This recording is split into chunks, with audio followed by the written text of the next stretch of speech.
अतः तेषु अनारब्ध फलानाम एकस्मिन् जनुर्भोक्ष्य संभवात शेष कर्म निमित्त शरीर आरंभोपत्ति कर्म स्वभाव सिद्धिश्च। तीन बातें देखो, इसलिए ये निष्कर्ष निकलता है कि स्वर्ग नरक फल देने वाले ज्येष्ठम ब्रह्महत्या आदि जो विभिन्न विरुद्ध कर्म जो है एक ही शरीर के अंदर भोग के द्वारा क्षय होना संभव नहीं है। कि विरुद्ध फल वाला है ना, पिछले जन्मों में अनेक जन्मों ने कर्म किया है, कुछ कर्म स्वर्ग रूपी फल देने वाला है। मान लो अग्निष्टोम आदि किया है, ज्योतिष्टोम किया, अग्निहोत्र किया, और कुछ ऐसे भी कर्म हो सकते हैं ब्रह्महत्या आदि भी किया हो तो नरक आदि देने वाला। तो नरक फल स्वर्ग फल ये दोनों फलों को एक शरीर में कैसे वो करेगा आदमी? नहीं कर सकता। इसलिए कहते हैं एक ही जन्म में उन सब के सब अनारब्ध फलों को उपभोग करके क्षय करना संभव नहीं है। और जब संभव नहीं है प्रायण से सर्वाभिव्यंजकत्व प्रमाणाभावात, और दूसरा सब के सब अभिव्यक्त हो गए और सब के सब में भोग देने लग गए हैं, ऐसा कथन कर कोई प्रमाण भी नहीं है। क्योंकि बलवान प्रमाण हमारे पास है, बल्कि शेष रह जाता है करके कर्म कुछ न कुछ सदा बचा रहता है आदमी का। सारा कर्म भोग करके क्षय होता हो ऐसा कभी नहीं होता। क्योंकि कर्म का नाश ही हो गया, अविद्या का नाश होने से एक अलग बात है, लेकिन भोग द्वारा सर्वकर्म क्षय का कहीं भी कथन श्रुति स्मृति कहीं भी नहीं मिलेगा। किंतु श्रुति स्मृति सब जगह ही मिलता है, शेष बचता है। जितने भी जन्म आप भोगते जाओ कर्मों को तब भी कुछ न कुछ बचा ही रह जाता है, कभी खत्म होने वाला नहीं है। वही हाल है जिस प्रकार जैसा भी बर्तन धो कहीं ना कहीं एक ने कण जूठा लगा ही रहता है। ये तो विश्वम्भर भगवान में नहीं तो कहा बनते विश्वम्भर भगवान है ना, एक कण एक चावल का दाना चिपका हुआ था बर्तन में, उसको भगवान कृष्ण खा लिए अक्षय पात्र से, तो 10,000 जो है ऋषियों का पेट भर गया। तो जैसा भी धो कहीं ना कहीं कुछ ना कुछ रहता ही है। उसी प्रकार यहां पर भी चाहे जितना भी भोगो कुछ न कुछ कर्म शेष रहेगा ही, इसमें कोई संशय नहीं है। इसलिए शेष कर्म निमित्त शरीर आरंभ उपत्ति, शेष कर्म निमित्त का शरीर का पुनर्आरंभ होना अवश्यम भावी है। प्रबल कर्मों के द्वारा प्रतिबद्ध होकर ये दुर्बल कर्म शेष रह जाएंगे। क्योंकि प्रारब्ध जो शरीर को आरंभ करने वाले कर्म कैसे होते हैं, वो प्रबल माने जाते हैं। जो फल देने में बिल्कुल तत्पर है, रेडी हो चुके हैं, वो बिल्कुल आगे रहेंगे। और वो क्या करके जो अभी फल देने में तैयार नहीं हुए हैं ऐसे दुर्बलों को दबा के पीछा कर देंगे। जो फल देने में प्रबलता पूर्वक अग्र हो चुके हैं वे कर्म का नाम है मिल करके प्राण कर्म हो गया, और उन्होंने जिनको दबा करके आगे बढ़े थे वे सब दुर्बल जो है कर्म वो अभी आगे और फिर कभी जन्म देने वाले हैं, वो शेष रह जाएगा। अतएव संभावना मात्रम ही नहीं है, इसे प्रमाण भी है कि कर्म भाव सिद्धि में तदय रमणीय चरणाहा, तदय रमणीय चरणाहा, जो इस लोक में शुभ कर्म करने वाले हैं वे शुभ लोकों को शुभ योनियों को प्राप्त कर लेंगे। रमणीय जो है चरणाहा, तो रमणीय कर्म में शुभ कर्म को चरण में आचरण करने वाले, रमणीय चरणाहा शुभ कर्मों को आचरण करने वाले लोग वे शुभ योनियों को प्राप्त कर जाएंगे। और जो कपूय चरणा है वही आ गया, जो पाप कर्म करने वाले हैं वे पाप योनियों को प्राप्त करते हैं इत्यादि छांदोग्य 5, 10, 7 में देख लेना है। तथा शेषेण स्मृति इत्यादि श्रुति स्मृति शतेभ्य सैकड़ों श्रुति स्मृतियां मिलेंगी।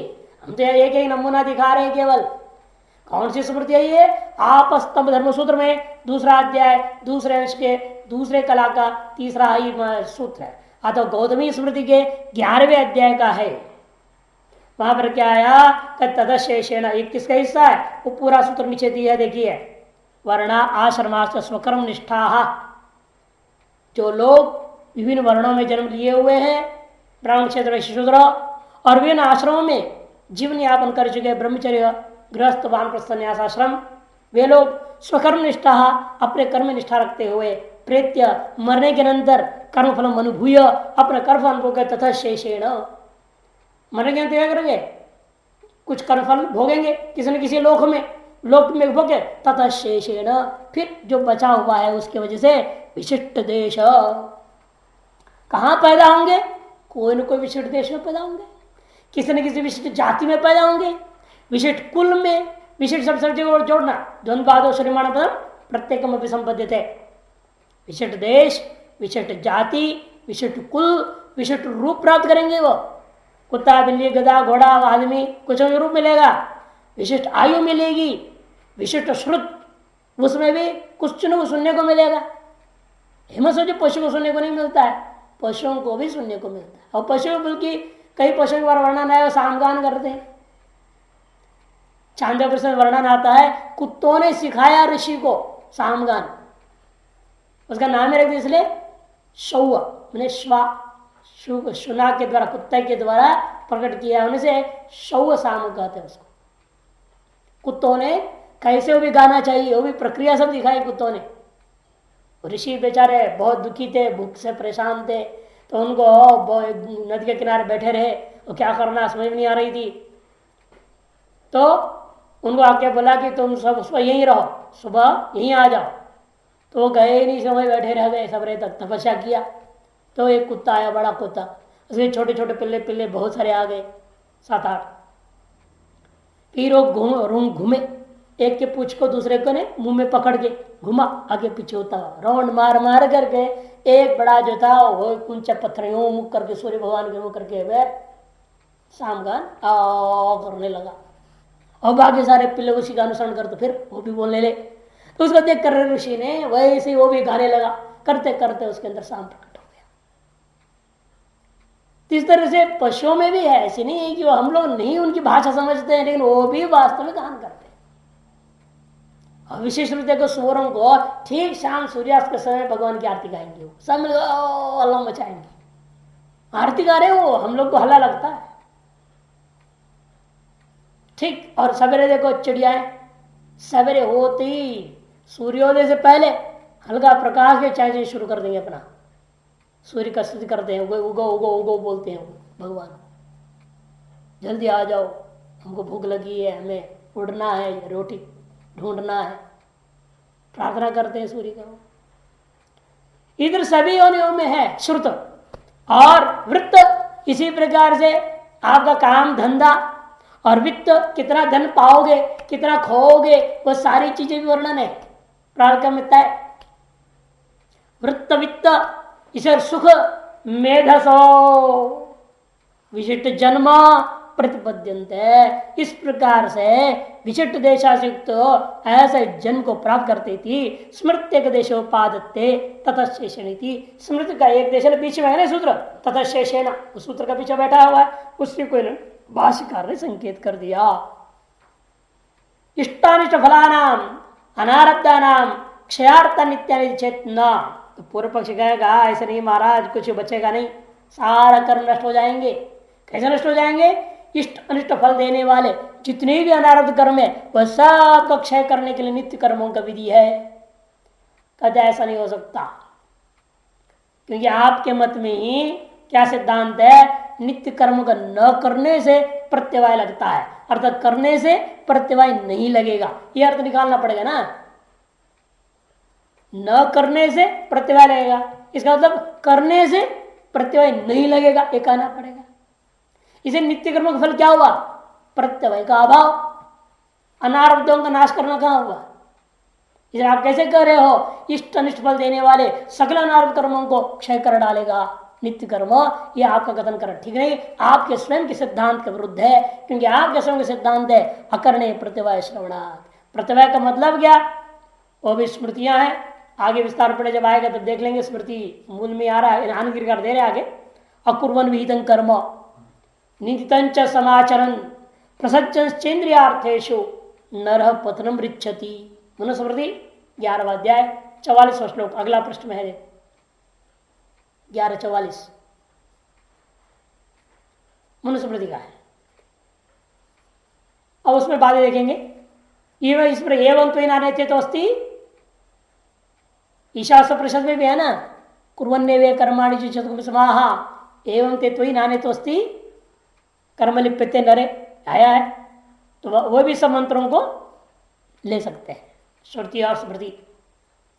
प्रत्यवाय शब्द ही अनिष्ट है विषय। और दूसरी बात, प्रत्यवाय शब्द का वास्तविक अर्थ क्या है?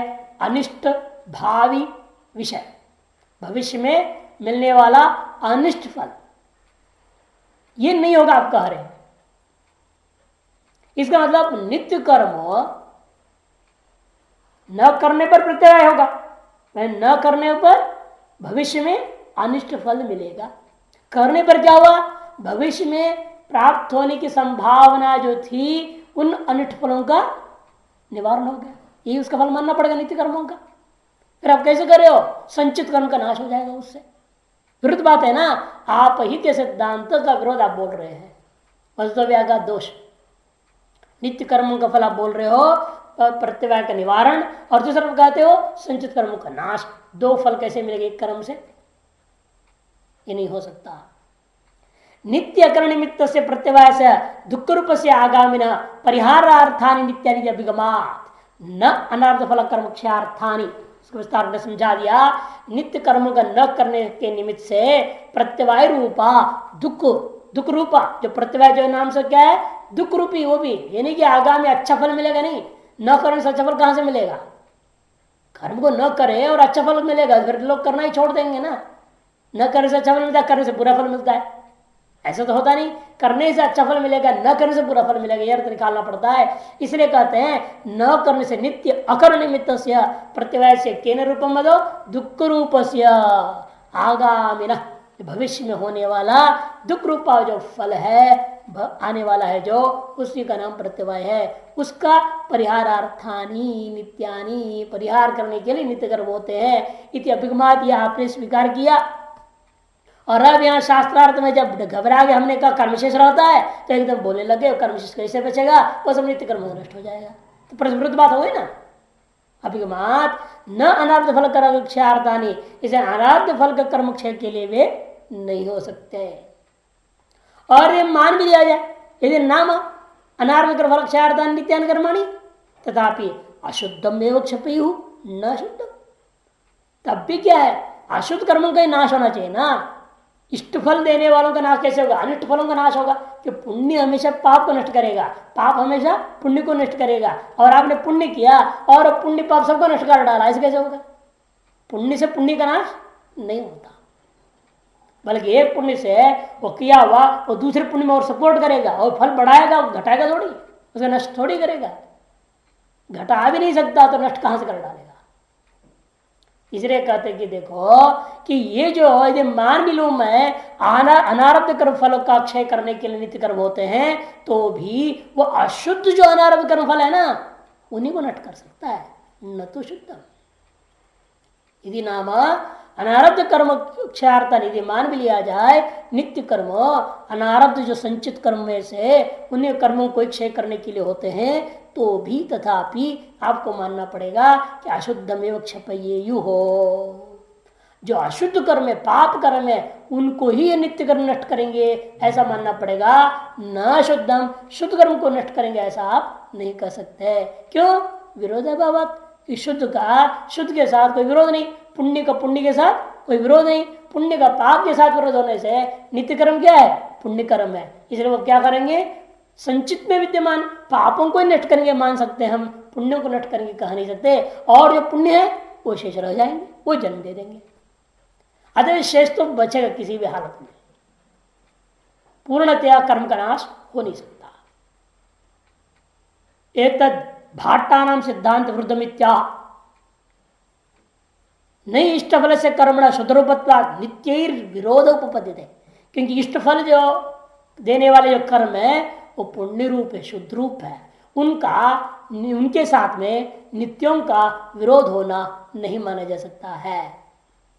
नित्य विरोध नहीं उपपद्यते, ऐसा अन्वय कर देना। नित्यों के द्वारा उन शुद्ध कर्मों का, इष्ट फल देने वाले शुभ कर्मों का, पुण्य कर्मों के साथ में विरोध मानना बिल्कुल उचित नहीं है, हो नहीं सकता है। तो शुद्धाशुद्ध और ही विरोध युक्त, क्योंकि नियम लोक में भी यही देखने को मिलता है। शुद्ध का अशुद्ध के साथ ही विरोध होता है, शुद्ध का शुद्ध के साथ कोई विरोध नहीं होता। नहीं तो शुद्ध जल लाओ और शुद्ध जल में डाल दो, दोनों मिलकर स्वाहा हो जाएगा, खराब हो जाएगा, ऐसा तो होता नहीं। लोग नहीं देखने को मिला, अशुद्ध जल ला करके शुद्ध जल में डालोगे तो शुद्ध नष्ट हो जाएगा, वो भी अशुद्ध हो जाएगा। अशुद्ध जल में शुद्ध जल डाल दो तो अशुद्ध को दूर करके शुद्ध जल उसे शुद्ध कर देगा। इसे तो गंगा जल को छिड़कते हैं पवित्र पवित्र बात बोल के, नहीं को छिड़केंगे, है ना, क्योंकि वो अशुद्धि को दूर करता है, शुद्ध कर देता है। शुद्ध जल हमेशा अशुद्ध को दूर करेगा। यही लोक व्यवहार में देखने को मिला, शुद्ध और अशुद्ध का ही परस्पर हमेशा विरोध होता है, शुद्ध शुद्ध का या अशुद्ध अशुद्ध का कभी विरोध नहीं होता। ये मुमुक्षु के द्वारा अनुष्ठित हो नित्य कर्म, वह भी वास्तव में संचित कर्म में से पाप कर्मों का क्षय कर सकता है, पुण्य कर्मों का क्षय नहीं कर सकता। ये दृष्टिकोण किसके है? मुमुक्षु के दृष्टिकोण से। आम गृहस्थ यदि नित्य कर्म करेगा, सकामी पुरुष, तब वो नित्य कर्म प्रत्यवाय को निवारण करता है, केवल संचित में से पापों का नाश नहीं करेगा। वो जब मुमुक्षु करता है अनुष्ठान कर नित्यों का, तब संचित के सकल पाप नष्ट होगा, पुण्य पूंजी बढ़ती रह जाएगी, मजबूत हो जाएंगे पुण्य कर्म। जब पाप कर्म आप नित्य कर्म से नष्ट कर दिया मोक्षों ने, तब संचित पुण्य कर्म बहुत हो जाएगा, एकत्रित हो जाएंगे, वो प्रबल हो जाएंगे, तो उसके अगर मोक्ष में सुविधा हो जाएगा, मोक्ष प्राप्ति में।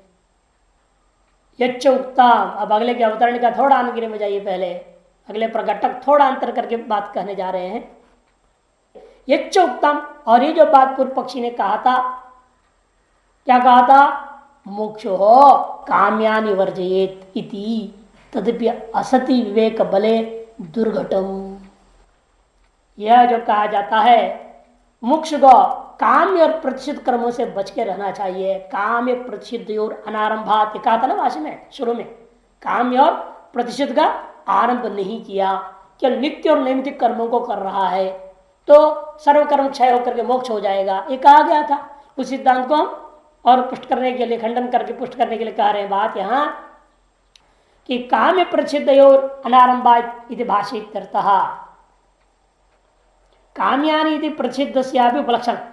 काम्य कर्म से प्रसिद्ध को भी ले लेना भाषा के आधार पर, भाषा अनुरोधात प्रसिद्ध से अभी काम मूलत्व अविशेषात, क्योंकि जो प्रसिद्ध है वह भी कामना मूलक ही होता है। कामना के उद्वेग से न करने योग्य कर्मों को भी आदमी कर बैठता है, प्रसिद्ध कर्मों को करता है। इसे कामना ही सबका मूल है, काम्य कर्मों का भी मूल कामना है, प्रसिद्ध कर्मों का भी मूल कामना है। इसलिए एक शब्द ने कह दिया कामा इत्यादि, मोक्षो काम्यानि वर्जयेत, मोक्ष को काम कर्मों को त्यागना चाहिए। ये तदपि असत विवेक बल है दुर्घटम, लेकिन वह भी विवेक बल न हो तो संभव नहीं है। असति विवेक बले, विवेक पर बले संभवाद आह असति थी। सती मूल अज्ञान है कामोद्भव से दुर्निवार, क्योंकि मूल अज्ञान बना रहेगा, काम का उद्भव को कोई रोक नहीं सकता। इसी को भाष्यकार ने बोल न च कर्म हेतु नाम कामानाम ज्ञानाभाव निवृत्ति संभव निवृत्ति असंभवात, कर्म के कारणीभूता कामनाओं का ज्ञान के अभाव काल में निवृत्त होना संभव नहीं है। इसलिए अशेष कर्म क्षय न च उपपत्ति, ऐसा नहीं कर देना। इसलिए अशेष कर्मों का क्षय होना बिल्कुल संभव नहीं है, क्योंकि बिना ज्ञान का कामनाओं की निवृत्ति नहीं हो सकती, क्योंकि कामनाओं का कारण क्या है? अज्ञान। कर्म का कारण कामना, कामना का कारण अज्ञान है, और अज्ञान की निवृत्ति ज्ञान के बिना हो नहीं सकता। अतएव सर्व कर्म क्षय हो जाए और उससे मोक्ष हो, यह बात बिल्कुल संभव नहीं है। तो पूर्व पक्ष ने काम हो न अज्ञान मूल, अन्य दूसरी पंक्ति, कामना जो है अज्ञान मूलक नहीं है। आत्मविदाओं पे काम दर्शन, कि बड़े बड़े अच्छे अच्छे आत्मज्ञानियों के अंदर भी विभिन्न प्रकार की कामनाएं देखने को मिल रही है। लोकेशना, वित्तेषणा, कई साधुओं में तो पुत्रेषणा भी विद्यमान है। इसने कहा भी है वहां काम जानासि दे मूलम संकल्पात किल जायसे, महाभारत का, हे कामा मैं तेरे मूल को अच्छे से जानता हूं कि तुम कामना से पैदा हुआ, संकल्प से पैदा हुआ करते हो, और संकल्प महात्मा लोग भी कर बैठते हैं अनेक प्रकार के, है ना, सन्यासी भी। इसलिए कहते हैं कि वचनाच, ये सब के आधार पर कहते व्यतिरेक विचार देखने को मिल रहा है। इसीलिए कामना जो है अज्ञान मूलक के बात कहना आपका ठीक नहीं। ये पूर्व पक्ष जब कहते हैं तो सिद्धांत ऐसा नहीं कहो। अनात्म विदोई कामो अनात्म फल विषयत्वात् स्वात्म काम अनुपत्ति ही नित्य प्राप्तत्वात् स्वयं च आत्मा परम ब्रह्म इत्युक्तम।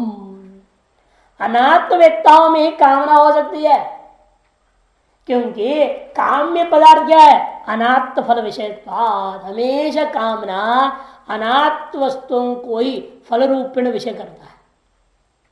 आप कामना करें तो किसकी कामना करेंगे? इस संसार का। आप ब्रह्मलोक पर्यंत आपकी कामना है, नरक से लेकर के ब्रह्मलोक पर्यंत के लोगों को प्राप्त करने की कामना है आदमी के अंदर। वो सब क्या है? अनात्मा है। स्व से भिन्न होता नरक से लेकर के ब्रह्मलोक पर्यंत लोगों की प्राप्ति करने की कामना ही अनात्म फल विषय की कामना मानी जाती है। वो अनात्मवेत्ताओं में ही हो सकता है, आत्मवेत्ता में नहीं हो सकता वास्तव में। इस पर भी 2 नंबर टिप्पणी सुंदर बोल रहे हैं, अनात्मविदो ही कामो अवश्यम भावित शेष। अवश्यम भावी है। क्यों? अनात्म फलम कामयमान कुतो मुक्षु इति चेत। जब अनात्म फल की कामना करता हुआ व्यक्ति है वो मुक्षु कैसे हो सकता है? तब कहते हैं भाई मुक्षुओं में भी तारतम्यता है। सभी थोड़ा जो भी पूछो सब मुक्त होना तो चाहते हैं ना। मुक्त होना कौन नहीं चाहता है संसार में, लेकिन उनकी मुमुक्षुता में कितनी तीव्रता है यह कहना कठिन है। इसे वहां मृदु, तीव्र, मध्य योग सूत्र में उतना विभाजन करके बता दिया। वो तीव्रता बड़ा कठिन है, जिसका हम दृष्टांत देते हैं लघु शंका त्यागने की तीव्रता, उतनी तीव्रता संसार को त्यागने की तीव्रता कहां है?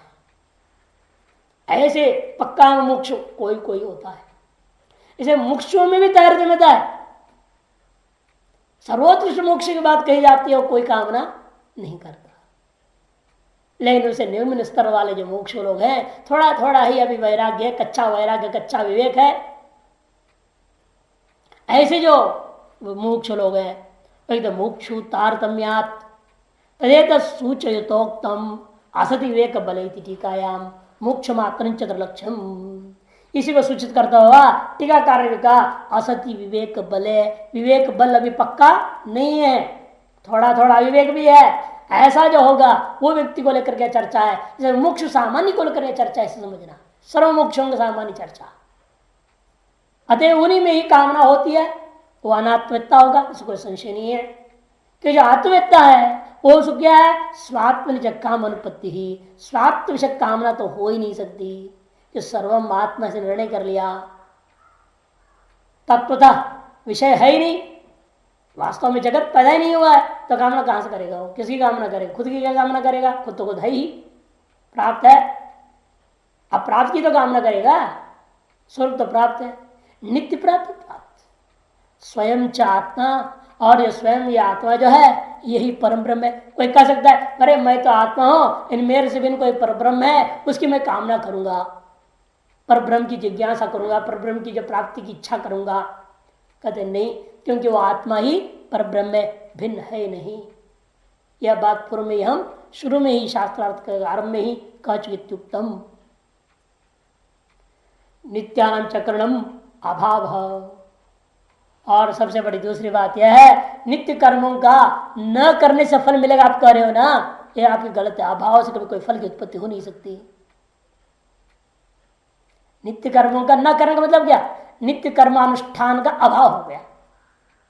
नित्य कर्मानुष्ठान करना चाहिए था और नहीं किया, तो मतलब क्या? नित्य कर्मानुष्ठान अभाव हो गया। और अभाव से फल कैसे पैदा हो जाएगा? इसलिए आप मीमांसकों का सिद्धांत गलत है। आप तो अभाव से फल उत्पत्ति मान रहे हो। न करने से प्रत्यवाय भी भावी दुख मिलेगा। अरे भावी दुख क्या है? भाव पदार्थ। दुख भाव पदार्थ है ना, अभी भोगता है दुख, भाव पदार्थ है। और अभाव से भावी दुख रूपी भाव पदार्थ उत्पन्न हो रहा है, यह आपका सिद्धांत गलत है। बल्कि हम ये कहते व्यवस्था देते हैं वो नित्य कर्मों को जब नहीं किया उस समय कोई और कर्म किया होगा उसने। जो दूसरा कर्म किया है उसने, वह विहित कर्म नहीं था, उस काल में विहित कर्म नहीं था, उस देश में विहित कर्म नहीं था।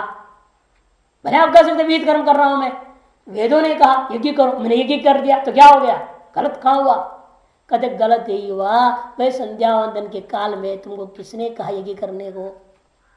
और यज्ञ करने के काल में ये क्या करोगे? संध्या वंदन करोगे, उल्टा क्रम। तो जो भले ही आपने श्रुति विहित कर्म कर रहे हो, लेकिन श्रुति का विधान के लिए कर्म करो, इतना नहीं ना, काल का भी विधान किया, देश का भी विधान किया है, सब तो विहित कर्म करने का मतलब क्या? उन सभी सर्वांगोपांग को ध्यान में रखते हुए अनुष्ठान करना।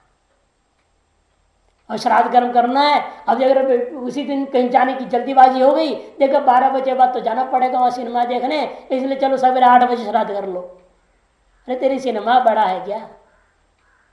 और श्राद्ध काल में सिनेमा देखेगा, और सिनेमा देखने काल में श्राद्ध करेगा, उल्टा काम। तो हर काम इस तरह से आदमी कर रहा है, उनको काल का पता नहीं है, देश का पता नहीं, कौन सा कर्म कहाँ करना है, कैसे करना है, किस दिशा के मुख होकर करने भी पता नहीं।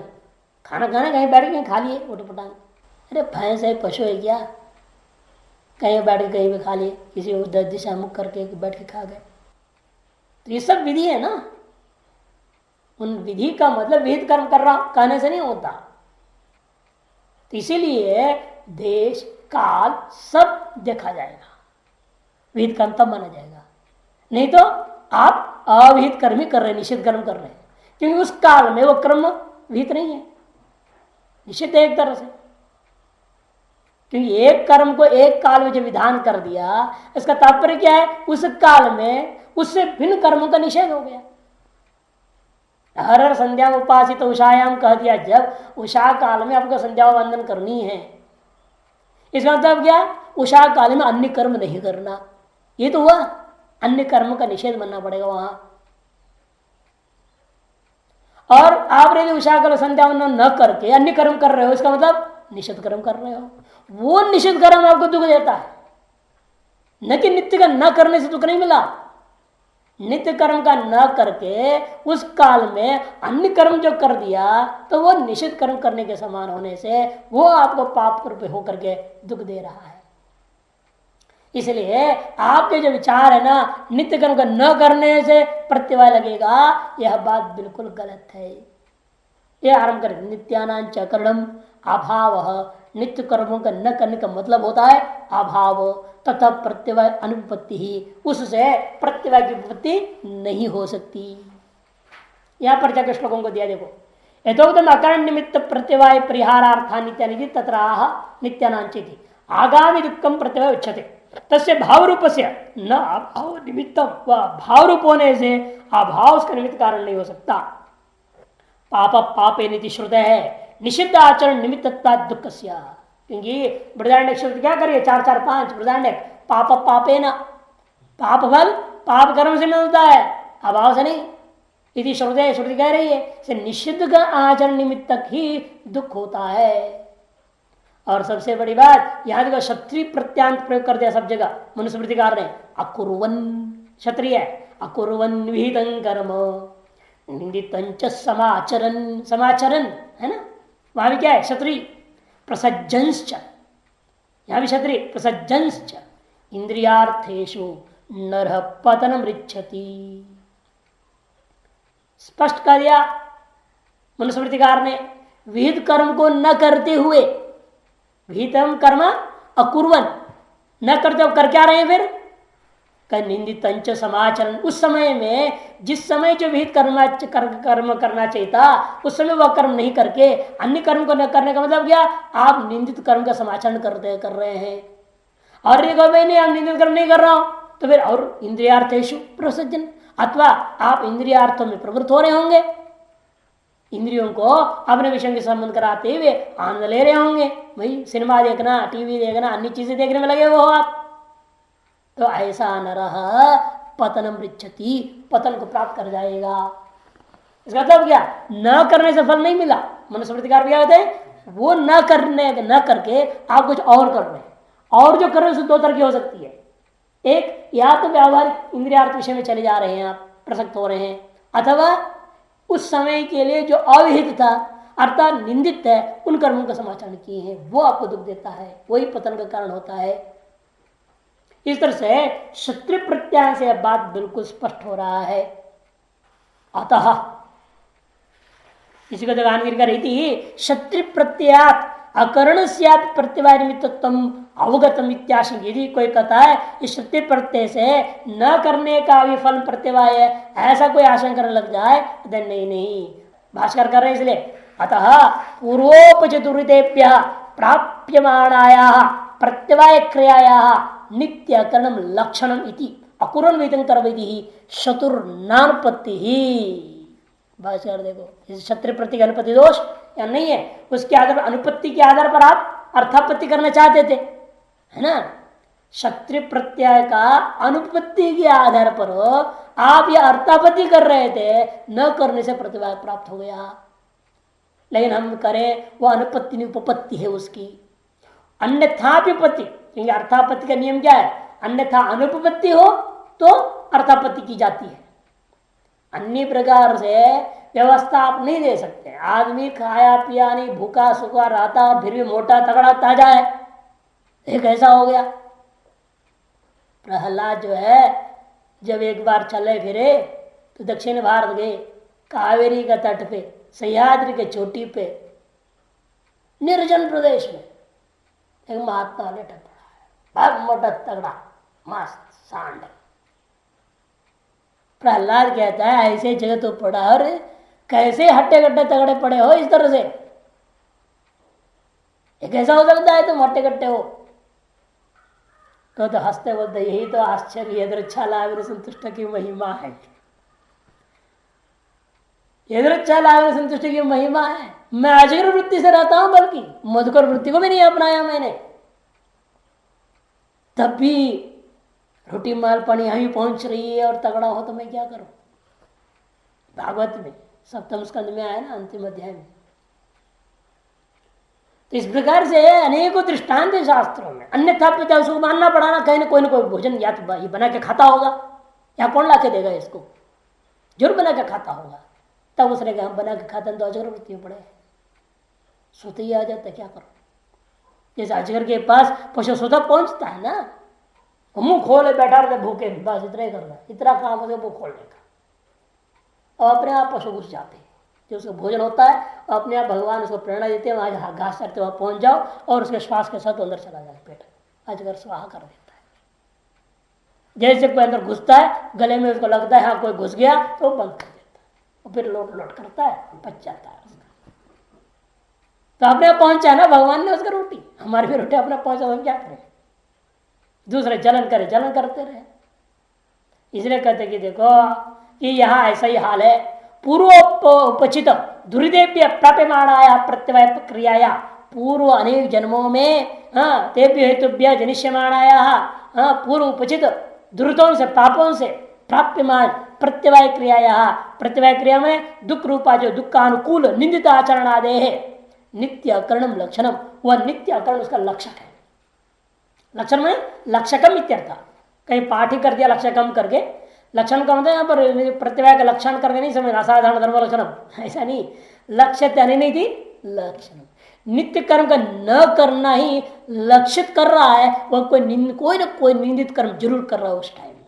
और कुछ जो सो रहा है ना, सवेरे 7 बजे 8 बजे तक सो रहे, सूर्योदय हो गया सो रहे, वो क्या है, वो निंदित कर्म हुआ ना। सूर्योदय से पहले चिड़िया भी जग जाते, इसलिए व्यक्ति ने लिख दिया सूर्य को कौन नहीं उगता, सूर्य को कौन नहीं देखता, उल्लू नहीं देखता है। मैंने जो सूर्य से सोते हो सब उल्लू है, क्योंकि सूर्य दिन होते ही उल्लू अंधा हो जाता, नहीं दिखाई देता उसे। जहां सूर्य का प्रकाश हल्के से आने लगता है तो बस कुछ भी दिखता नहीं, बंद दिखना। और रात्रि में अंधा हो जाता है कौवा, उल्लू को दिखता है, कौवे को नहीं दिखता, उल्टा हो जाता है। जैसे काको उल्लू को न्याय, कौवा और उल्लू का एक न्याय बना दिया, काको उल्लू को न्याय। एक को दिन में दिखता है, एक को रात्रि में दिखता है। इस ज्ञानी और अज्ञानी के लिए काको उल्लू को न्याय लगता है। ब्रह्म रूपी प्रकाश किसको दिखता है, कौवा को दिखता है ना सूर्य, उल्लू को नहीं दिखता। और उल्लू को रात में दिखता है, मन अंधकार दिखता है। तो अज्ञानी, अज्ञान जो है, अज्ञानी को ही ये सारा संसार दिखता है, ब्रह्म का प्रकाश नहीं दिखता उसको। मिथ्याभूत अंधकार रूपी अज्ञानमय तमो रूपी ये संसार दिखाई देता है उसको। जैसे जितने अज्ञानी है जिनको संसार दिख रहा है वो सब उल्लू है, और जितने ज्ञानी है जिनको ब्रह्म दिख रहा है संसार नहीं दिख रहा है वो सब कौवे हैं। हाँ, इसलिए क्या कहते हो बिहार में बड़ा कहते बड़ा सुंदर बात, कौवा चेड़ा। गुरु को कुछ बोलते हैं फिर कहते कौवा चेड़ा, खटिया खड़ी, ऐसे कुछ बोलते हो। मैं हमेशा खटिया से खड़ी, कहीं एक जगह रहता नहीं, घूमते फिरते रहने वाला साधु। तो इसलिए प्रतिभा क्रिया या नित्य करणम लक्षण में ये इसलिए अकुर्वन् विहितं कर्म लक्षक है। यहाँ क्षत्रिय प्रत्यय क्या है? लक्षक है कि न करने के समय में वो कुछ निंदित कर्म किया है, दुख का अनुकूल निंदित कर्म निद्रा आदि को उसने किया है, ये उसका तात्पर्य करना है। आनंद स्पष्ट करते हैं यदि यथावत नित्य नैमित्तिक अनुष्ठानम अभविष्यत तथा संचित दुर्दक्षेय अभविष्यत, इसे ये व्याप्ति बने इधर से, यदि कोई व्यक्ति यथावत नित्य नैमित्तिक कर्मों का अनुष्ठान करता है निश्चित रूप में संचित में विद्यमान दुर्तों का क्षय हो जाता है। न चायम विहितम आकर्षित अतः प्रत्यवायी भविष्यति शिष्ट लक्ष्य है, और इसलिए विहित कर्मों को नहीं किया इसलिए यह प्रत्यवायी अवश्य हो जाएगा, वो दुखी हो जाएगा, ऐसे शिष्टों की तरह लक्षित किया जाता है। नहीं यथा विचिकित्सन श्रोत्रिय इति, यथा विचिकित्सन श्रोत्रीति 3 नंबर टिप्पण है इस पर। यथा विचिकित्सन श्रोत्रिय टिप्पणकार कह रहे जिस प्रकार से विचिकित्सा श्रोत्रिय लक्षण वित्यर्था, विचिकित्सा ही श्रोत्रिय, विचिकित्सा मतलब क्या? संशय करना, यही श्रोत्रिय का लक्षण है। भोजनादि व्यवहारेश युक्तायुक्तत्वादि संशय से श्रोतृत्व मूलकत्वा, क्योंकि भोजनादि व्यवहारों में क्या युक्त है क्या अयुक्त है इत्यादि चिंतन पूर्वक संशय करके निर्णय लेने में शास्त्र की सहायता लेने वाला व्यक्ति का नाम ही श्रोत्रिय होता है। ऐसा होकर के वह जब सात्विक आहार, सात्विक कर्तव्य, सात्विक ज्ञान, सात्विक बुद्धि, सात्विक धृति, सात्विक सारी चीज जो 16वीं 17वीं 18वीं अध्याय में जो कही गई गीता में उनको अपनाता है वह श्रोत्रिय पुरुष, तभी वह ब्रह्मनिष्ठ होता है, तो उसे श्रोत्रिय ब्रह्मनिष्ठ कहा जाता है। श्रोत्रिय उस अवस्था में है ना जो जन्मना जाते ब्राह्मण, बता चुका हूं, जन्म से ब्राह्मण है, संस्कार से द्विज हो गया है और समय से पूरा वेद वेदांत अध्ययन कर लिया, तब उसके दिमाग में अनेक प्रकार का संशय खड़ा होता है, मेरे जीवन को मुझे कैसे चलाना चाहिए, ऐसा करूं वैसा करूं, ऐसा करूं कि वैसे करूं, क्या करूं क्या ना करूं। और जो व्यक्ति शास्त्र पढ़ाए नहीं है, ना संस्कार हुआ ना कुछ भी नहीं, उठपटांग पशु जैसेगा, अभी वही ब्रह्मसूत्र में करे पशुवाद और प्रत्यक्ष अनुमान पर जिएगा और लोक व्यवहार पर ही सारा उलझा हुआ रहेगा। शास्त्रानुसार जीने का चिंतन ही नहीं होता है। शास्त्रानुसार जीवन जीने का चिंतन कौन करता है? एकमात्र श्रोत्रिय करता है। ये श्रोत्रिय मुमुक्षु है, श्रोत्रिय होता हुआ मुमुक्षु है, वही सन्मार्गगामी होता है, वही साधु होता है, और वही जब अनुभव कर लेता है तो ब्रह्मनिष्ठ हो जाता है। परोक्ष ब्रह्म ज्ञान में दृढ़ता पूर्वक अभ्यास करने लगता है तो ब्रह्मनिष्ठ हो गया, और परोक्षानुभूति हो गई तब ब्रह्म संस्थ कहा जाता है। तीसरे कहते हैं यथा विचिकित्सन श्रोत्रिय तथा, वहां भी है ना विचिकित्सन क्षत्रिय प्रत्यय प्रयोग हुआ, वहां विचिकित्सा क्या चीज है? लक्षक है ना। संशय दैनिक भोजनादि व्यवहार में संशय को लक्षित कर, संशय जो होना किसको लक्षित कर रहा है? श्रोतृत्व को लक्षित करता है। उसी प्रकार से कर्म का न करना यह लक्षित करता है क्षत्रिय प्रत्यय। तथा क्षत्रिय प्रत्यय से अन्यथा भी उपपन्नत्वा, देखो अन्यथा अनुपन्न नहीं है, अन्यथा भी उपपन्न होने से न तत्बला अकर्ण हेतुत्व अवगंतुम शक्यते है, इसलिए उसके न करने से अभाव से वहां प्रतिवर्ग भाव उत्पत्ति जो कथन करना संभव नहीं है। अन्यथा अभावात भावोत्पत्ति रहती सर्व प्रमाण व्याकोप, भाष्यकार कहते इसलिए देखो यदि यह बात नहीं मानोगे, अभाव से भावोत्पत्ति कहने लगोगे, सगल प्रमाणों का व्याकोप हो जाएगा, सारा प्रमाण उच्छेद हो जाएगा, सर्व प्रमाण व्याकोप में विरोध हो जाएगा, सर्व प्रमाण के साथ विरोध है। भाव रूप से कार्य से भाव रूपों में कारणम यदि प्रत्यक्षादि फिर अवगतम, भाव रूप कार्य का भाव रूपी कारण होता है, प्रत्यक्ष प्रमाणों से अवगत है। और शक्ति प्रत्याधीन होकर आप यदि कहोगे अभाव भी कारण होता है, फिर तो सर्व प्रमाण विरोध हो गया। तब पूर्व पक्ष कहे नो तो व्याप्य कर्ण से प्रत्यवाय लक्षणत्व इष्टम, लेकिन आपने भी तो न करने से प्रत्यवाय पर लक्षक तो आपने मान ही लिया, लक्षक भी तो कारण है। भाट्टिश्च अनुपलम्भस्य अभाव प्रमितित्व है। और कुमार भट्ट भी क्या है, अनुपलब्धि, अनुपलब्धि माने उपलब्ध ना होना, उपलब्धि का अभाव, वह अभाव ज्ञान के प्रति कारण माना, अभाव को ज्ञान के प्रति कारण मान लिया है, उपलब्धि अभाव को ज्ञान के प्रति कारण मान लिया है। तार्किक प्रतिबंध का अभाव से तत्त प्रागभाव से तत्त कार्य व्यवस्थापक तो मिशते, और तार्किक लोग भी प्रतिबंध का भाव को और तत्त प्रागभाव को कार्यों के प्रति कारण माना है। तो आपने कैसे कहा भाव कार्य के प्रति भावी कारण होता है? अनेक लोग जो है अभाव को भी विभिन्न प्रकार के कारण कोटि में ले लिए हैं, तो इसलिए अभावी कारण होता है। तब कहते हैं नहीं हो सकता, भाव यथा तथा भव कारणम कार्यवन मतम, वो कार्य का भी दे दिया उसने, भाव यथा तथा भाव कारणम कार्यवन मतम, कार्य के प्रति जो जैसा भाव को कारण माना गया वैसा अभावी कारण होता है। तब उच्चते अस्वाविस्ताद अभाव से स्वरूपेण कारणत्व नष्ट, तो सिद्धांति कहता वेदांति पर हम लोगों के द्वारा अभाव को स्वरूपेण कारण नहीं माना जाता है, निमित्त कारण भले हो सकता है, क्योंकि कुलाल में ज्वरा भाव भी घटोत्पत्ति के प्रति कारण है। यदि कुलाल ज्वरग्रस्त है तो घट कैसे उत्पन्न हो जाएगा? ज्वर का अभाव, बुखार का अभाव, सिरदर्द का अभाव, पेट दर्द का अभाव, पेट दर्द का अभाव होना चाहिए ना, पेट का अभाव नहीं होना है, पेट दर्द का अभाव होना है, तब जगह घड़ा बनेगा।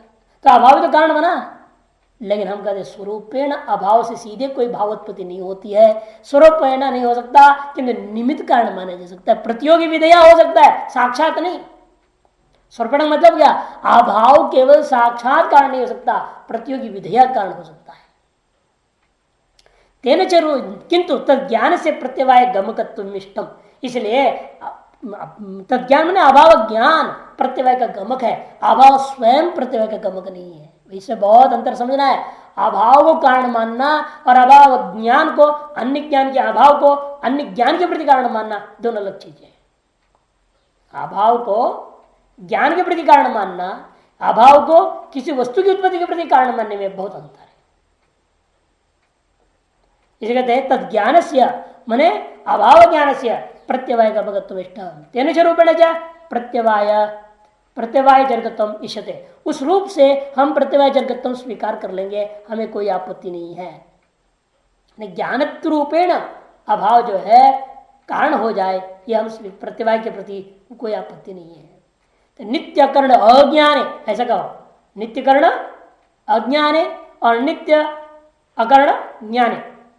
नित्य अकर्ण का अज्ञान और नित्य अकर्ण का ज्ञान, नित्य अकर्ण अज्ञान है प्रत्यय अभाव प्रसंगात। भाट्टा नाम केशांच ज्ञान से योग्यानुपलम्भस्य अभाव प्रमित हेतुत्व सत्या तो प्रमित हेतुत्व अभाव प्रमाया प्रत्यक्षत्व आपातः। इसीलिए क्योंकि जो भाट मत के अनुसार भी चलोगे वहां भी क्या गड़बड़ी होती है, केशांच ज्ञान से कुछ ज्ञानों का योग्य अनुपलम्भ के अभाव प्रमिति के प्रति हेतु मान लिया गया, और सत्या तो प्रमिति हेतुत्व अभाव पर, यदि सत्ता के दृष्टिकोण सीधे लेकर के आप कहोगे फिर तो अभाव प्रमाया प्रत्यक्ष अभाव का ज्ञान का प्रत्यक्ष होना चाहिए, अभाव ज्ञान का प्रत्यक्ष आपत्ति हो जाएगी। यही आपत्ति तार्किक का मतलब भी आएगा, तार्किक कारण भी प्रतिबंधक अभाव से कारणत्व अन्योन्य आश्रित प्रसंगात अन्योन्य आश्रित दोष हो जाएगा, अतः न प्रामाणिकत्म, इस उनका भी मत प्रामाणिक नहीं होगा। और प्रागभाव से ज्ञात रूपेण जन्म ज्ञापकत्व एवं, और प्रागभाव भी स्वरूपेण नहीं होगा किंतु ज्ञात रूपेण जन्म का ज्ञापक मात्र हो सकता है, जन्म का जनक नहीं हो सकता है। यस्मा इदम प्राग नासित तस्मा इदानीम जातम, जैसे प्रागवश होते हैं, जिसलिए पहले यहां मुझे घड़ा नहीं दिखा था और अब यहां घड़ा दिख गया, इसी मिट्टी से घड़ा बना है, और इस मिट्टी में पहले घड़ा नहीं दिखा और अब दिख रहा है, इस बार मिट्टी में घड़े का प्राग भाव है, आप कहते हो। न तो जनकत्व प्राग भाव से नियत प्राग भावित्व कारणत्व, इसलिए प्राग भाव के अंदर जनकत्व नियत प्राग भावित्वेन कारणत्व प्राग काल से स्ववृत्तिता आपातः यह नहीं हो सकता। क्यों? कभी भी प्राग काल जो है स्ववृत्तिता, कभी भी स्वनियत पूर्व वृत्तित्व कभी नहीं हो सकता। कि काल कभी है कभी नहीं है, ऐसा होता है क्या? काल तो एक है, नित्य है उनके ही मत में। तो कभी है कभी नहीं, कैसे और करोगे? क्योंकि आपने कारण का लक्षण में काल जोड़ दिया। नियत पूर्व काल वृत्तित्व कारणत्व, कार्योत्पत्ति के नियत पूर्व काल में रहना, ये कह दिया आपने। ये सारे बातों को मन में रखते हुए भाष्यकार तो अयत्नता स्वात्म अवस्थानम इति अनुपन्नम, इसीलिए पहला पक्षकार ने जो कहा था सगल कर्मों का क्षय नाश हो जाएगा नित्य निमित्त कर्मों का अनुष्ठान करके, काम प्रसिद्ध कर्मों का अनुष्ठान न करने से, तो इसे बिना कोई प्रयत्न किया अनायास ही स्वस्वरूप में अवस्थित होना हुए मोक्ष हो जाएगा। ये जो आपने कहा था अनुपन्नम का खंडन कर। और अब दूसरा पक्ष जो था, दूसरा पक्ष ने क्या कहा था? स्वर्ग को हम नित्य सुख रूप मानेंगे, उसके लिए कर्म कर रहा हूं, कर्म से नित्य सुख पैदा हो जाएगा। हद नित्य सुख जब पैदा हो नित्य कैसे हो जाएगा? जो पैदा हो जाए कर्म से तो नित्य कैसे हो सकता है? भले आप शब्दों से लक्षण बना लो और कह दो वो स्वर्ग नाम का चीज जो है नित्य सुख का नाम स्वर्ग होता है, आप लक्षण बड़ा सुंदर श्लोक से बना लिया है, बना लेने मात्र से वो सुख नित्य थोड़ी हो जाएगा। क्योंकि यद्यजन्यम तत्तद नित्यम, यद कृतगाम तद नित्यम, ये सर्वसाधारण सिद्धांत पामरों को विज्ञात है। और उसको विरुद्ध में आप कह दो कर्मजन्य होने के कारण विहित कर्म होगी जिससे जन्य होने मात्र नित्य हो जाएगा, यह तुम्हारी परिकल्पना झूठी होगी। उसके लिए आरंभ कर दिया यच्चुक्तम निर्जय प्रीते स्वर्ग शब्द वाच्य कर्म निमित्त कर्मारब्ध एवं मोक्षयति तन्न। ये जो पूर्व पक्ष ने कहा था निर्जय प्रीति रूपा जो स्वर्ग शब्द वाच्य है वह परम सुख निर्जय सुख वही कर्म निमित्त होने से कर्म से आरब्ध है मोक्ष, ऐसा मानना चाहिए। कर्म जन्य ही मोक्ष होता है, ज्ञान की कोई जरूरत नहीं है। यदि चेतन्न नित्यत्वात् मोक्ष, मोक्ष सभी को अभिष्ट क्या है? सब किस प्रकार का मोक्ष चाहते हैं? अनित्य रूपा मोक्ष कोई नहीं चाहता, सभी नित्य रूप मोक्ष को ही चाहते हैं। नहीं नित्यम किंचित आरभ्यते, हर संसार में कोई भी ऐसा नित्य वस्तु नहीं है जो किससे उत्पन्न होता हो। किंचित नहीं आरभ्यते कि मोक्ष न कर्मारब्ध नित्यता, ये अनुमान दिखा दिया यहाँ पर 1 नंबर टिप्पणी। मोक्ष न कर्मारब्ध नित्यत्वात् आकाशवत, दृष्टांत बना लेना। आत्मचरित दृष्टांत अनुकूल तर्कम, इसमें अनुकूल तर्क स्वयं दे रहे हैं भाष्यकार। लोके यदारब्धम तद अनित्यम, कि लोक में भी क्या व्यवहार व्याप्ति है? यद्यद आरब्धम तत् अनित्यम, जो जो आरब्ध है जो कृतक है कृतजन्य कर्मजन्य है वो क्या है? वह अनित्य होता है। यही सिद्धांत लोक में ही प्रसिद्ध है। यदि अनारब्धत्व न स्यात् तदा नित्यत्व अपि न स्यात्, यदि वह अनारब्ध नहीं है मैंने अवश्य आरब्ध है तो वह नित्य भी नहीं होता। व्यतिरिक्त अनारब्धत्व न नहीं तो हमेशा होता है दृढ़ करने के लिए। अनारब्धम न का मतलब क्या? आरब्धम एव चेत तर्हि नित्यम न मन अनित्यम एव स्यात्। इसमें भी एक और तर्कांतर करते हुए थी नियमादि शेष